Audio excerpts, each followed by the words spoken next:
Hi everyone, I'm Dom Griffin, your favorite film critic, and you're watching the Armchair Auteur. This is an ongoing video series I do where we talk about new movies, old movies, screenplay analysis, television series reviews, comic books, that sort of thing. So if you like movies and you like movie-adjacent popular culture, and you want to see somebody pick those things apart, you're in the right place and you should consider subscribing. So about a half an hour ago, as I record this, the Oscar nominations for this year came out. I was awake early enough, because I have to go to work in a little while, to actually watch the nominations live. So what you're about to see coming up is just my live reactions to watching the nominations. And the reason I'm doing this is sort of twofold. One is I haven't put up a video in like 2 weeks, and I've not seen or consumed anything that inspired me enough to make like new content, and I'm trying to avoid that thing where I just don't put out a video for like a month because I'm not like, you know, struck by like the muse or whatever. But I think that Oscar discourse can be really awful, but I also think it's like kind of an inevitable thing. Like if you like movies and you watch movies, like on some level, no matter how much you say you don't care about awards discourse, on some level you're always going to be a little bit dialed in. There's always going to be a movie that you really liked or you really hated, and there's going to be a part of you that kind of wants to know what's going on, and there's going to be some part of you that's going to be compelled at some point to get into some kind of argument about it on Twitter. And I am trying to wean myself off of just doing that, or just being a part of that. So I thought, you know, if I just make a video about all of my opinions about the Oscar stuff, like immediately, like right when it happens, I'm gonna be safe.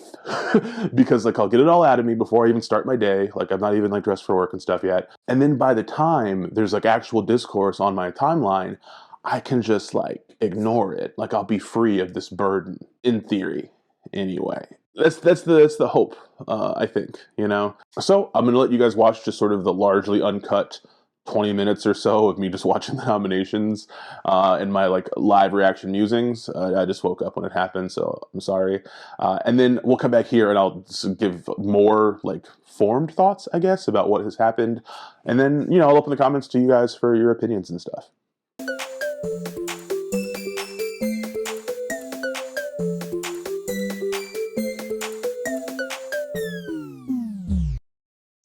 Next said Riz Ahmed won an Oscar, and I forgot that he did for like a short film or like a documentary or something, because I was like, he didn't win for Sound of Metal. Maybe he should have. It was a good performance. They got Marnie up here, 5 a.m. California time. Oh, they're getting right into it. Actress in a supporting role. Angela Bassett, okay, like probably gonna win. You know, once those like narratives take hold, it's just like kind of a Hong Chow for The Whale. I hated The Whale. I fucking despised that movie, but I thought she was really good. Carrie Condon for Banshees, cool. That was a good performance. I thought she was really good. Jamie Lee Curtis for Everything Everywhere All at Once. No idea why. Not a clue. Oh, and Stephanie Hsu for the movie too. So the person that like should be nominated for it, and then also Jamie Lee Curtis. It's hard to have like emotions about like costume design nominees. Babylon, Black Panther, because like the whole thing is, oh, Elvis, okay. The whole thing is like everyone has like a different Everything Everywhere. Everyone has like a different. I think Mrs. Harris Goes to Paris. Okay, everyone has like a different, I think, metric for what makes like good costume design, and there are just certain types of films that like period pieces and stuff. But it's like it's hard to do costume design for contemporary stories too. But people don't care. No one's impressed by that. All Quiet on the Western Front with his first nomination for sound. Avatar, yeah. Avatar, sweet. Oh, the Batman, good stuff. The movie does have really good sound editing, not just because I'm like a mark.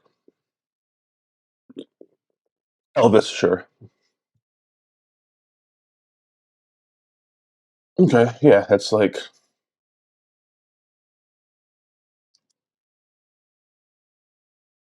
Oh, original score's up. All Quiet on the Western Front again. Yesterday at work, my film buyer told me that like she thought the movie was like really hot, and I was like, "Are you joking?" But apparently, she was not lying. Babylon, Banshees. I was not impressed with Everything Everywhere All at Once's score, to be entirely honest. Film and score was good. Babylon score was good. I feel like there's some good scores completely left off of here, but whatever.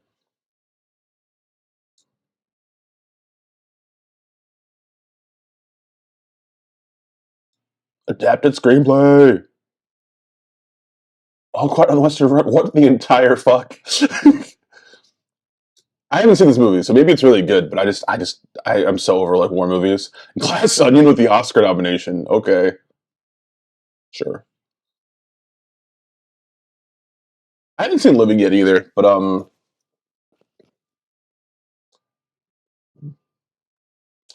Top Gun Maverick getting like 5 different guys who are otherwise never going to win Oscars, Academy Award nominations.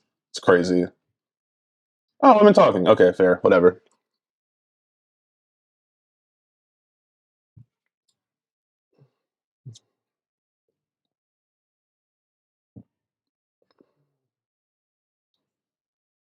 Banshees for original. It's like a lock. I feel. Well, everything Aurora might actually win. It depends, I think. But Philbin's for best original screenplay. Okay, whatever. Tar Gang. I didn't watch Triangle of Sadness. I've never gotten Ruben Östlund. Like I don't get it, but I don't know. Maybe I'll check it out later.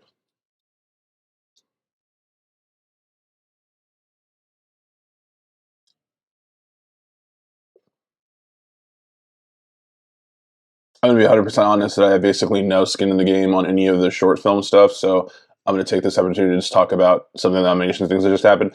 Uh, I really feel like the Everything Ever All at Once would normally be like a shoe-in for Best Original Screenplay because that award historically goes to movies that like everyone thinks are really good, but they don't think they're really like Academy worthy yet.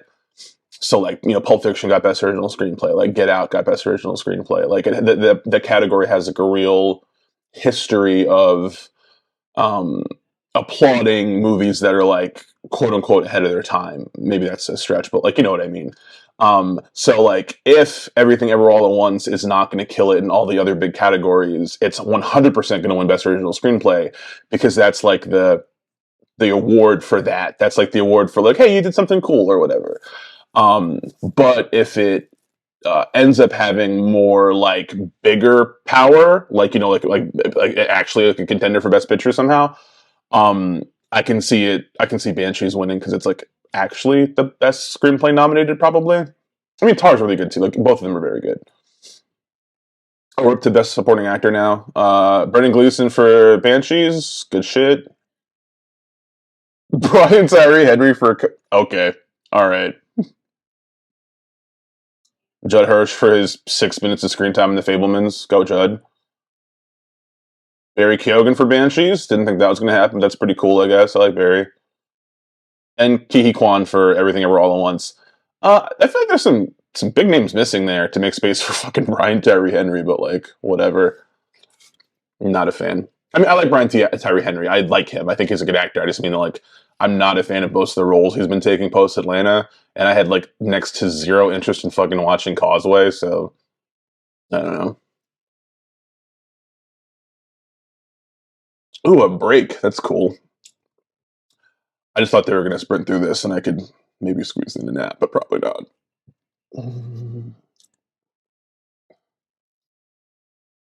Okay, opinion so far. Let me pull up the list because like so going back to Best Supporting Actress, I mean, Angela Bassett's like pretty much a lock to win, I think. But I don't know, man. Like Everything Everywhere seems to really cast a spell on a lot of people. So if someone from that movie won, I would prefer it to be Stephanie Hsu. I thought she was like really good in the movie. I know that maybe that's not, yeah, maybe maybe not like Academy Award worthy, but I thought she was really good. I thought she was like one of the most important things in the movie. I did not like Jamie Lee Curtis to that degree in this movie. I mean, I like Jamie Lee Curtis and like everything, but like I don't know, she needs a fucking Oscar nomination for this. Carrie Condon and Helen Chow, though, both fantastic, like absolutely killer. We're going back to Best Supporting Actor, whatever, Best Supporting Actor. I fucking hate the actual phrasing. Going back to Best Supporting Actor, Gleason, Ke Kwan, and Barry Keoghan are all three like killer performances this year. I think like any of them could win and I'd be happy. Or happy is a stretch. I don't know. I think it'd be good, I guess. Uh, Judd Hirsch, like in his couple of minutes of The Fablemans, is very good. But what about Paul Dano, who's in the whole fucking movie and is I think it's probably Tom Dano's like the best performance of his fucking career. You know what I mean? Like, why is he not in this? That to me is a little bit ridiculous, and I don't know. Maybe people weren't impressed by the turn. Like, I think typically when you play against type, if you play against type in a bombastic way, people I think it's cool and impressive. Uh, and I guess if you play against type, but you're playing against type and you're just like quiet and like more muted and reserved, people aren't impressed by that. Even though like that's also, I mean, I don't know. I feel there's just not a lot of love for like performances that are not like all over the top and yelling and screaming and shit, or whatever the fuck Brian Tyree Henry does in that movie. Probably just making like that face he makes where he looks like he's about to cry, but he's making it Jennifer Lawrence this time. Animated short film. I mean, like I just don't really watch short films very often. I mean, I probably should. Like I like short films when I do watch them, but um, every year they do the Oscar shorts that come out. Like I almost never go. Oh, we're back from the break.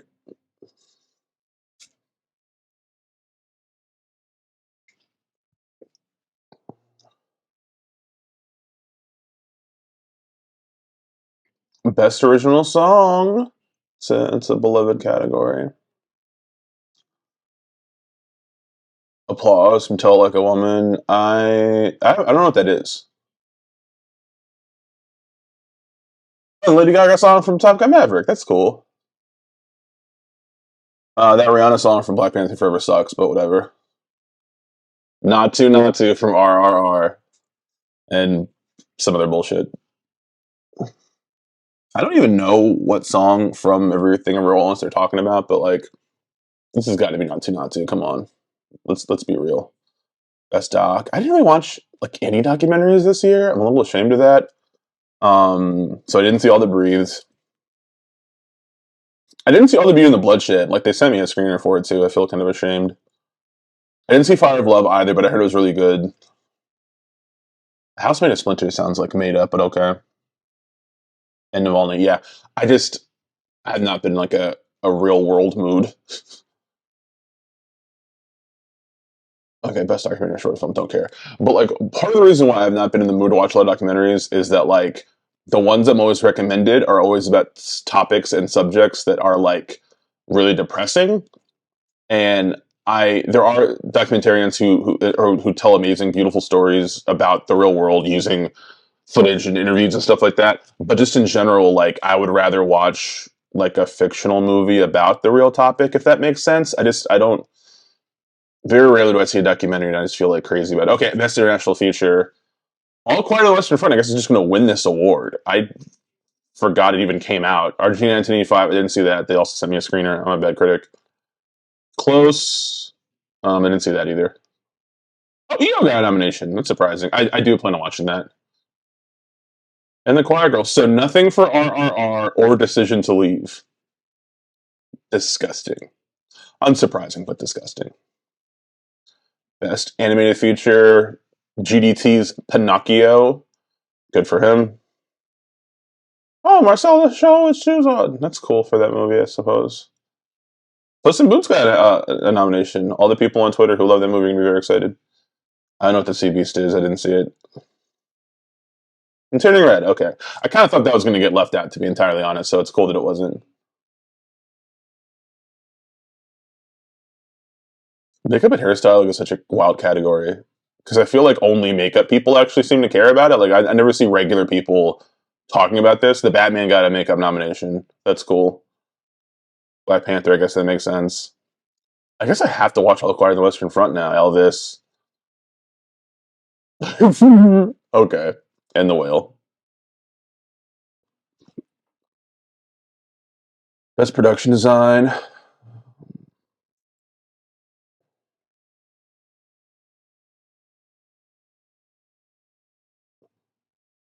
Did everyone get together and just decide that All Quiet on the Western Front was amazing like 3 days ago? Because like, oh, Avatar, that's good. Babylon for production design. Elvis. Glad Elvis is like getting in here and mixing it up. I liked Elvis. And The Fablemans. Good movie. Good movie. I'm telling you. But I don't fucking understand what's going on with this movie. Best film editing. Banshees of Inisherin. Elvis. Everything Everywhere is like, I get it. I think sometimes people just think a lot of cuts means good editing. Tar, yeah. And Top Gun Maverick. Like, I really felt like Decision to Leave should have been in here. That movie has some really wild editing, and it's like really good and like actually serves the story. Best cinematography. All Quiet on the Western Front. What the fuck? Dude, this is ridiculous. Oh, Bardo. Whatever. I haven't watched it yet. I'm not a big In Year 2 guy. Elvis. Empire of Light. Yeah, okay. Yeah, Deacons, it's the best thing about that movie. It's beautiful. And Tar, okay. I still feel like a lot like there was a lot of really good cinematography this year that just completely ignored. The Avatar Award, Best Visual Effects. All Quiet is nominated here too, obviously. Avatar, like, I don't know how Avatar doesn't win this award. The Batman got nominated. Like, the effects work they use is like pretty impressive for the movie, but it's good. Black Panther's effects largely are terrible. Some of them look good, but some of them are terrible. And Top Gun Maverick, okay, also good. But if you just don't hand it to everyone who worked on on Avatar, that's just absurd. Best lead actor time. Let's see what happens here. Austin Butler destroyed his vocal cords for this shit. Colin Farrell for Banshee is probably the actual deserving person for this award this year. Brendan Fraser for The Whale. We love Brendan, man, but this movie's trash. I'm sorry. They got Paul Mescal in here for After Sun, man. Hell yeah, that guy's really good. I never heard of him before that movie. It's really, really good. And Bill Nye, no Tom Cruise. We sort of knew it was going to go that way. I just have no interest in watching Living whatsoever. It's not my thing. Best lead actress. Cate Blanchett for Tar, Obvi. And Armas for Blonde. Holy shit! I did not think that was going to happen. A lot. Andrea Riseborough for To Leslie. She actually got the fucking nomination. This is hilarious. Michelle Yeoh for The Fabelmans. I didn't think she was going to make it in. I love her performance, but people seem to hate it. And Michelle Yeoh for Everything Ever All at Once. Andrea Riseborough got in for To Leslie. That's insane. That is insane. That's wild.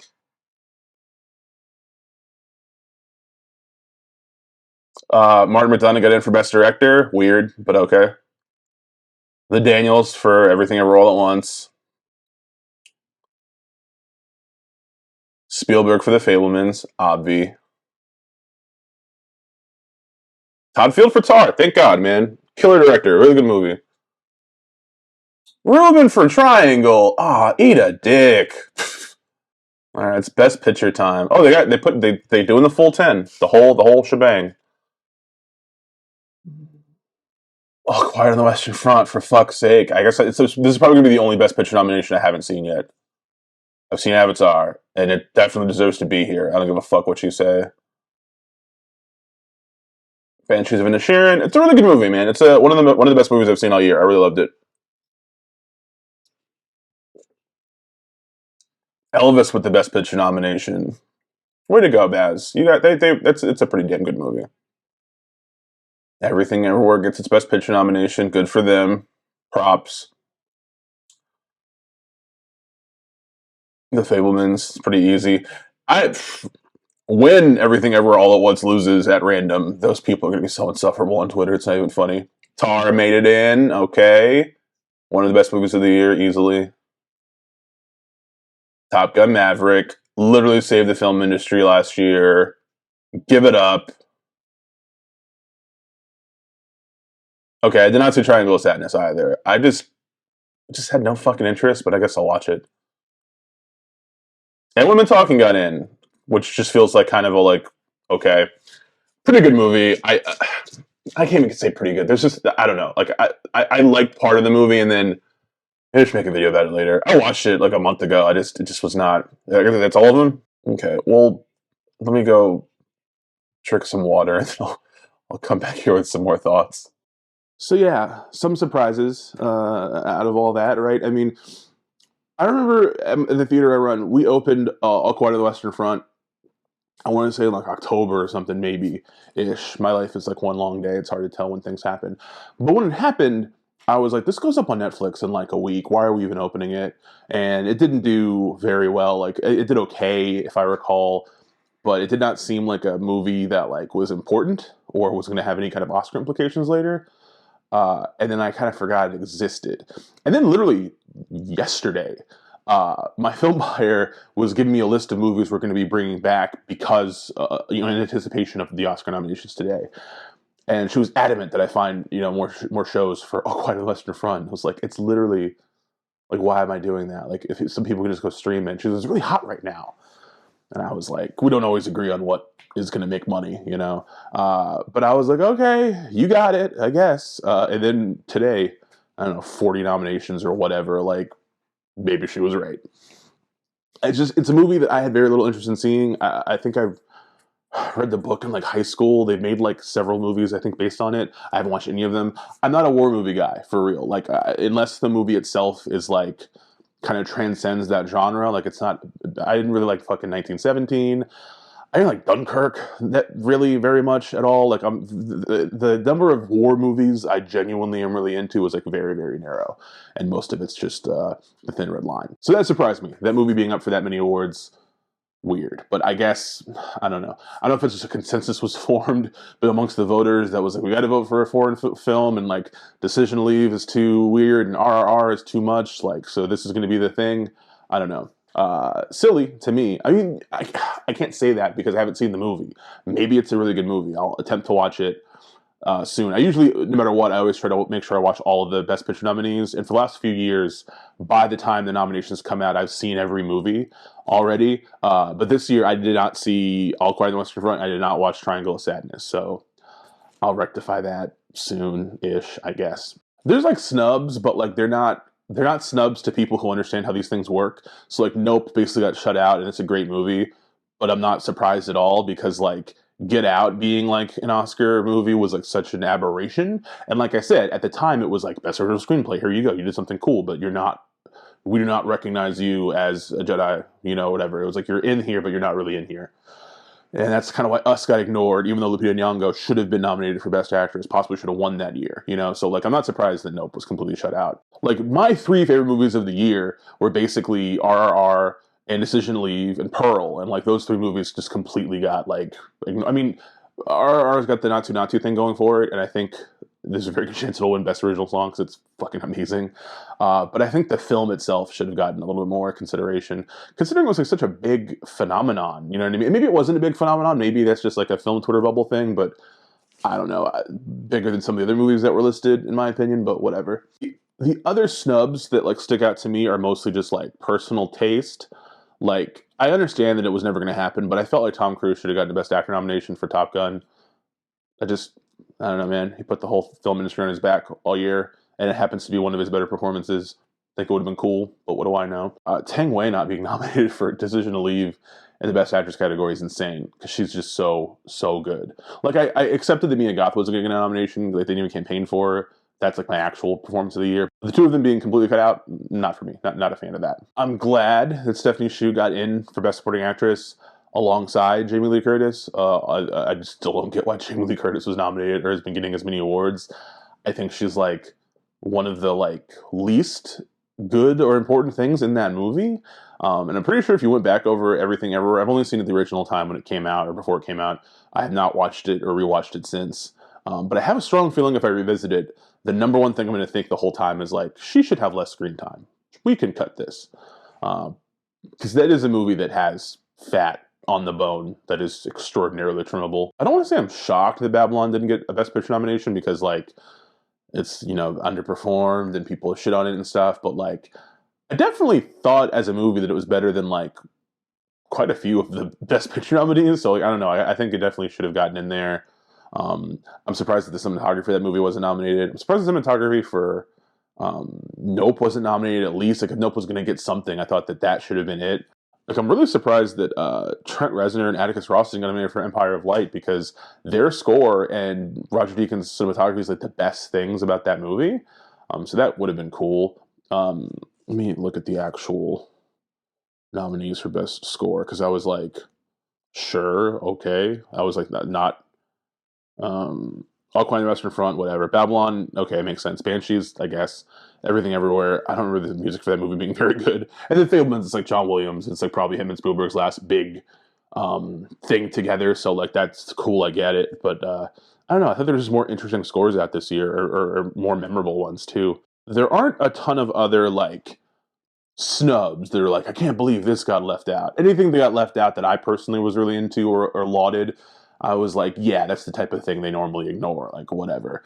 But there's a handful of like, I don't want to call them like surprises, but like, oh, this is really funny. Sorry, this Deadline article lists the Best Actor nominee as Bill Nye, the science guy, not Bill Nighy, the British actor from Living. So it's pretty funny. I am happy Paul Mescal got in. I did look, full disclosure, I didn't know anything about that guy. I kept hearing his name for things, and he's like the punchline in a pretty funny sketch that I like. There's a new hot young actor boy. What? There's a new hunky teen on the Hollywood scene. I thought it was still Paul Mescal. Mescal's finished, okay? There's a new one we gotta learn about. We're on. Tinseltown's got a sinfully sweet new thing, and we need to know his whole deal. And then he was like engaged to Phoebe Bridgers, and then I guess she's cheating on him with Bo Burnham or something. So like I don't know. I didn't know why he was such like an it boy because I'd never seen him in anything. And then I watched After Sun a few days ago actually, and was really blown away by him specifically. I thought he was incredible. And I was like, man, it kind of sucks this guy's kind of gotten like lost in the mix for Oscar stuff because his performance is like insane.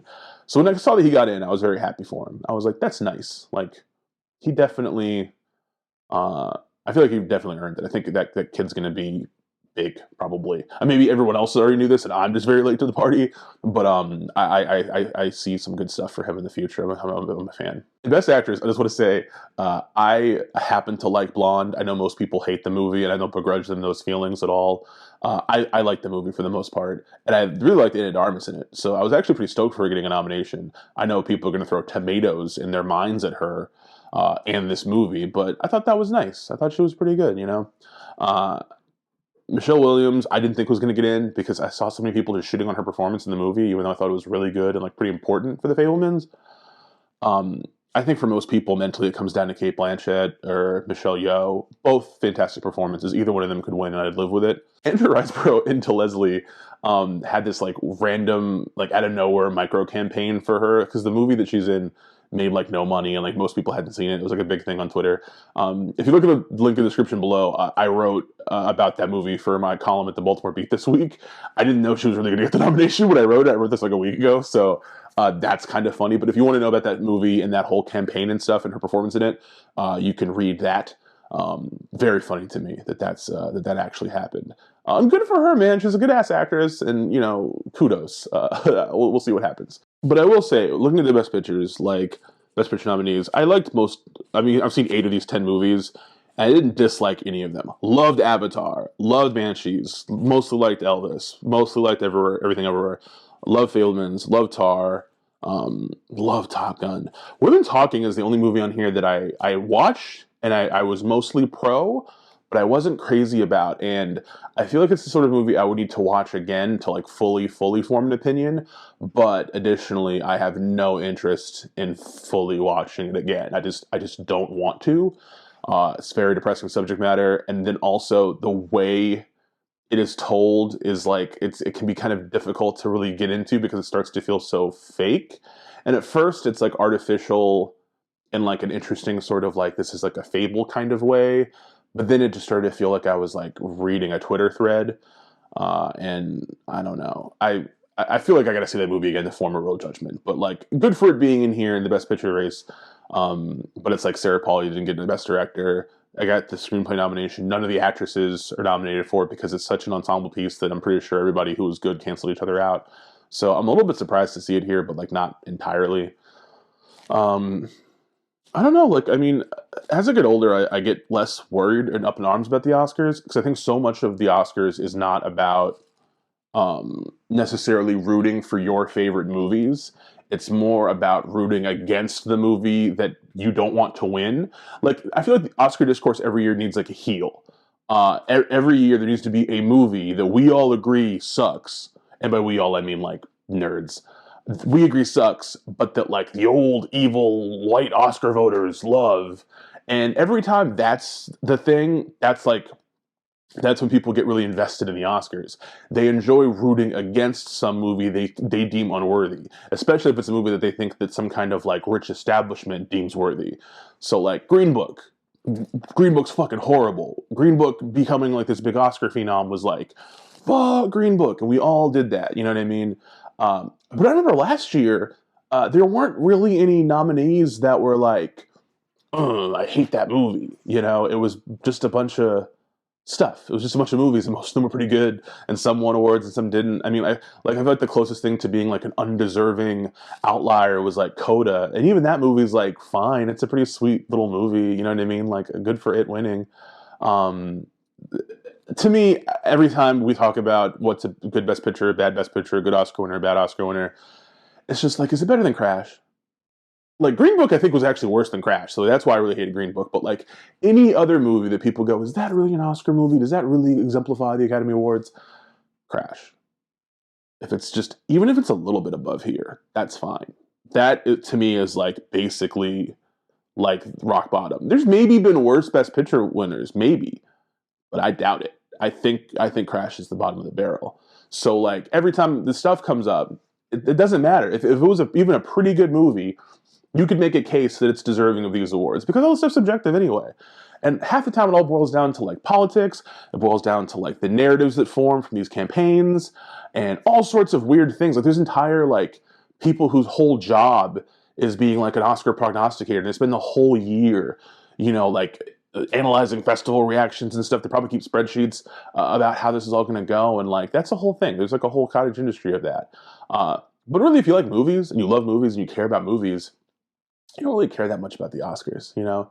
I always tell people at the very least, the Oscars are generally speaking closer to capturing and memorializing or whatever. I mean, it's a word, like just, you know, like writing into the annals of history movies that are good at the very least, that are pretty good. Maybe sometimes they award movies that are fleeting and they don't hold up 5 to 10 years later. That happens a lot too. Obviously, we can never really, without some hindsight and some time to sit with something, know how it's going to fit into history, you know? But it's not the Grammys or some shit where like, you know, the Grammys are like always like hideously wrong. You look at the Grammy nominations, you're just like, fuck, really? Do you have no idea what people like? Do you just have no idea what people actually listen to? You know? Or even the Emmys sometimes where I'm like, really? You know, like Better Call Saul, you know, Rhea Seehorn just like getting fucked over every year for one of the best shows of all time, one of the best performances of all time. Like, you know, the Oscars are like, they could be worse. I feel like when I was a little younger, I used to get into all the up in arms arguing and complaining about this shit, but like now I'm just like, you know what? I like a lot of these movies. I saw a lot of these movies. I like all the people in the movies. I like all the people that worked in these movies. Once a year they get together and jack each other off. Maybe they've all earned a happy ending, you know? So those are my thoughts on the Oscars, the nominations anyway. Maybe we'll revisit some of these closer to the actual award show. I'm not sure if I'm going to do that for a video or not yet, but maybe. If you like this video, please give it a thumbs up. If you love this video, please subscribe. Hit the little bell icon so you get notifications whenever I put out new videos so that you can keep up with me and my stuff. I'm still planning on launching a new thing soon, my time willing. But if you have thoughts about any of these movies or the Oscar nominations or questions about any of the movies or anything at all, just put them in the comments below. I'd love to talk to you guys about this type of stuff. I'd much rather be talking to people in the comment section of a YouTube video I made about this than anyone on Twitter. So we can all just hide here where it's safe and no one's going to try to stab you if you didn't like everything ever all at once or what have you. So yeah, thank you guys for watching. Hope you're all doing well, staying safe, being good to yourselves and each other, but also yourselves is really important. Yeah, I'll see you guys around.